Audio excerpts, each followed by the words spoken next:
Apart from Dr. Kristen, mention must be made of at least one other name, that is, Dr. K. Polinsky, eminent jurist and professor at Greifswald University.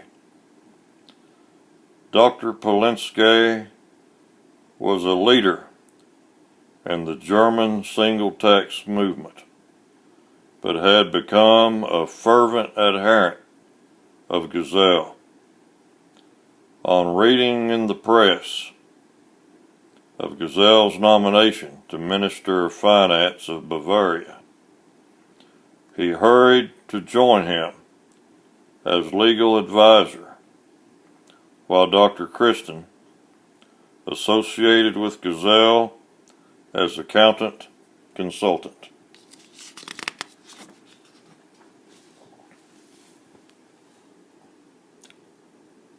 From Polinsky's pamphlet to all, we cite the following.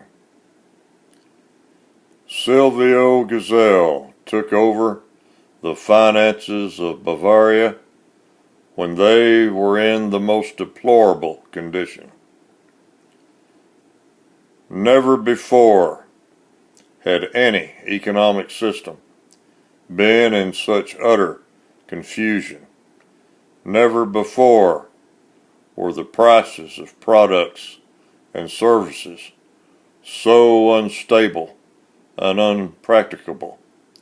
Never before was such a need for employment, homes, raw materials, machines, cattle, agricultural products and implements, household goods, and general merchandise, and yet never before existed such reluctance to supply them.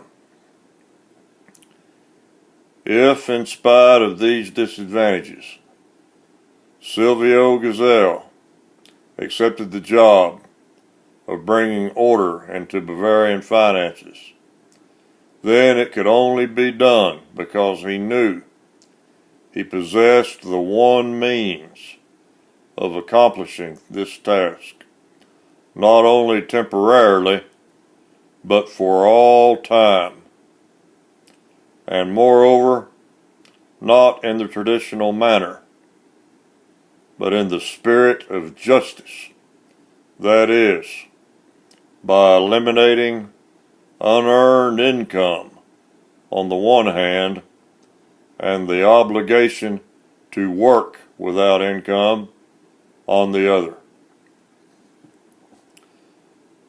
The distinctive character of the Gesell proposals is that they do not involve the direct compulsion which is employed both by the capitalistic as well as by the socialistic state.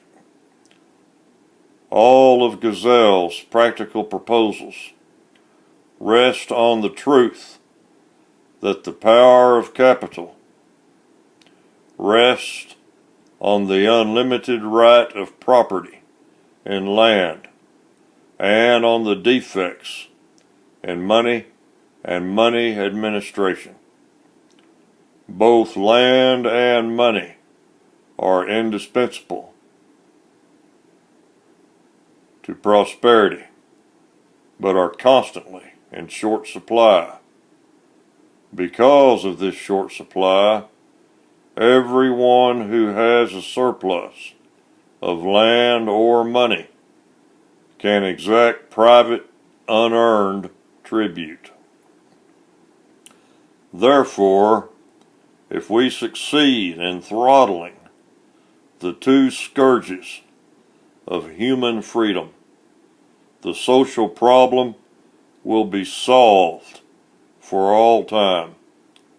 The means are freed land and freed money. Gesell's task was to free land and money from private tribute and to establish a scientific, stabilized money system as rapidly as possible. The necessary preparations having been made, all that remained to do was to put them into practice. But two other difficulties confronted Gesell. The finance policy during the war, as well as during the revolutionary aftermath, had increased the volume of money, legal tender, banknotes, communal scrip, and other substitutes, and had also wasted raw materials and capital goods, and had prevented the production of new capital goods, had depressed all fixed incomes, such as wages, salaries, pensions, the incomes from bonds, savings, and other financial credits, and had increased the federal, state, and communal debts and concentrated immense war profits in the hands of a relatively few. These facts demanded more than a Solonian Sochthia, a thorough discharge of all debts by means of a rigorous property tax. For this task, Gesell and his collaborators had made satisfactory preparations. All that was left to do was to put them to the proof. The final task consisted in enlightening the people on the necessity and effectiveness of these measures. Gesell and his friends knew that they were standing on shifting political ground, and that the next day might find them ejected from office by a coup de force from the left or right. What therefore mattered was to work fast and set a course for successors to follow. While the first governmental action of the Central Council was to declare a holiday in celebration of the end of the cursed epoch of capitalism, Gesell's first actions were to prepare those measures which would, for all time, abolish unemployment and make untrammeled production possible. The first requisite of specialized production is money. Even a socialistic government collapses like a house of cards if the simple little paper notes called money will not circulate. Because of the general unsafety of economic and political conditions, and in the expectation of a price fall, money hoarding had become general.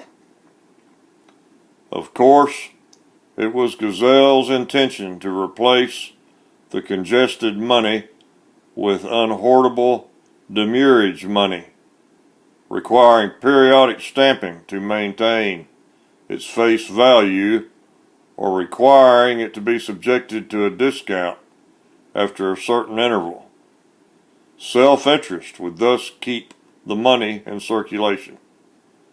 The production of new printing plates, however, he was informed, would require 4 weeks at least.